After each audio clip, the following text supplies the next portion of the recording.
I don't play exercises anymore, but not for a long time. But I jam the guitar an hour or two every day, I'd say, just playing beats and writing songs. And yeah, the technique, if I need technique for a song, I get there eventually.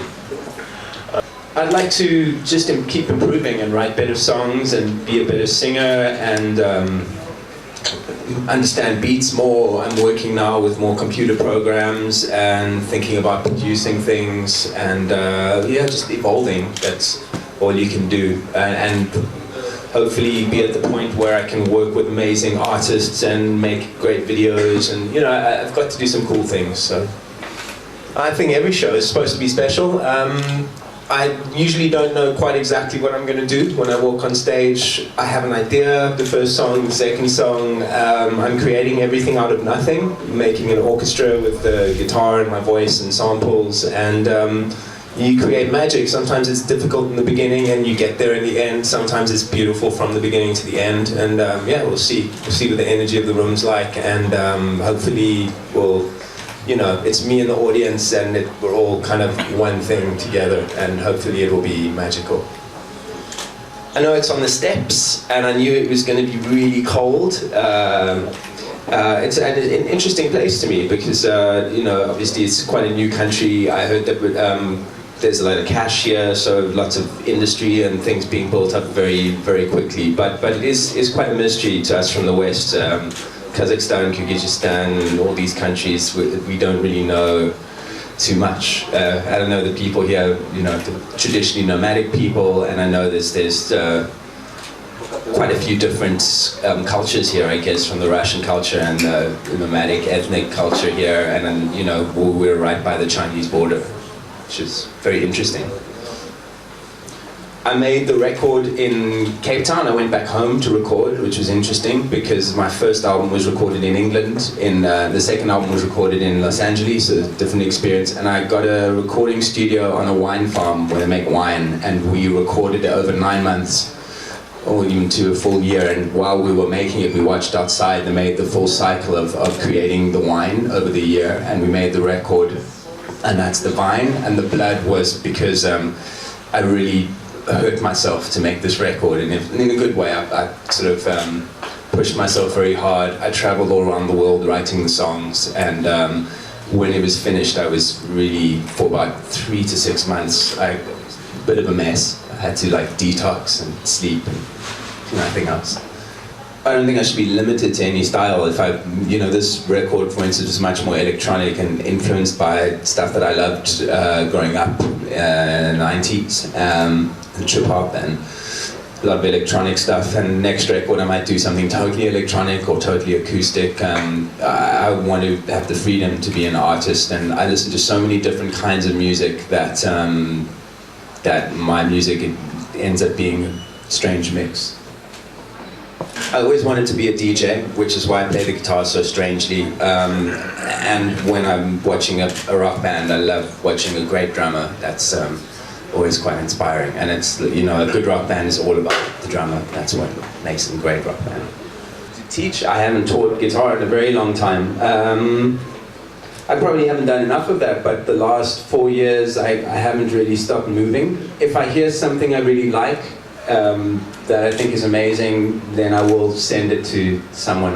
But people always ask me, can you take this music to a record label and that kind of thing. I have to hear it and really want to feel it in my heart, and which I think anyone would do. But you're right, it's good to give back.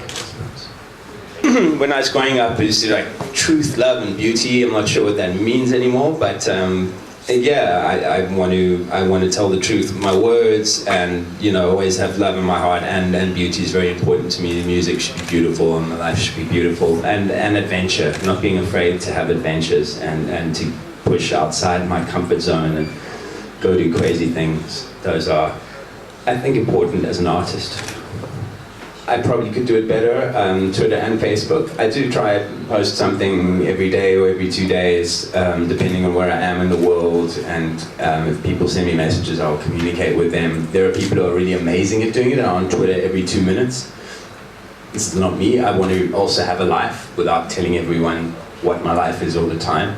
But no, it's very useful, and I know because of the internet, for instance, my music became popular in all sorts of countries that it would never have been popular in, and yeah, you kind of need to do it. And then obviously I have my own private Facebook page, which allows me to keep connected with my friends around the world. But yeah, I think it's important to do it yourself as well if you can. It's different in different countries. Like in South Africa, which is where I spent a lot of time, it's where I grew up. Charmed and Strange didn't even come out. They don't know that album. So my second album though was very, very popular there, and a #1 hit on that album. And it was like this in a couple of countries where the second album did really well. And the third one's just starting now, so we'll see. The third one is, I think, my favorite. But there is a thing in pop music today with how fast or how quick short people's attention span is, that very hard, your first thing that you bring out is what gets everyone's attention, and then each one after that you have a little bit less attention. But so a part of me almost wants to make a different musical project, and then people hear that, and then make another musical project, and that I think that might be the way to go in music now. I'm not sure though, but I'm proud of all my records. The second one was a difficult record for me to make, but yeah, it was, you know, first album's always like that though. You have your whole life to write your first album, and then you have like 2 months to write your second album. The Russian music that I know, I don't know too much of. Old Russian music I know very well because my mother's a big classical music fan, and she's a big fan of Rachmaninoff and Prokofiev and Shostakovich and that. So, and this is amazing. The artists that I know in Russia are bands that I've played with in performances like Bedva. I saw Mumitrol, they were in Cape Town. That was really cool. And well, they're not Russian, but Brainstorm are friends of mine. I met them in Moscow, and they invited me to perform with them in their hometown twice. And yeah, there's a lot of interesting music, I think, everywhere. But I mean, for me to understand the lyrics would help, of course. Lots of different things. I write my dreams down. Heartbreak is great for inspiration. Yeah, like I said, going for like weird experiences and travel. Even this year I traveled a lot, and not staying too comfortable anywhere, and you know, moving around, meeting new people, listening all the time to new music, writing, reading, poetry. There's yeah, you know, wherever I can, really. Again, every song's different. There are songs that are very personal, where I'm writing about something that's happened to me or someone that I know, you know, sometimes quite romantic stuff. And then there's the more universal songs, which could be something like We All Are Dancing, which is about, you know, being in a blissful moment on the dance floor. And again, it comes back to sort of tell the truth, something like Wake Up or Adore, where I felt like I was telling something about the media and the things that were wrong. And I was living in America at the time, and things that were bothering me. And then the love and beauty, sort of make something beautiful and true. And yeah. I'm very mixed up. I'm made up of a lot of different cultures because I don't really fit in South Africa. It's not, yeah, there's a part of me that is sort of surfer guy from Cape Town, but it's not really, and in Israel certainly I have the name, and that's some kind of identity, but it's not really me either. And I spent a long time in America, and New York, Los Angeles, which is different, London. I think I'm a world citizen, a little bit of a gypsy, and I hope one day I can find a place that I'm comfortable, but it might have to be 2 or 3 places. Artparovoz.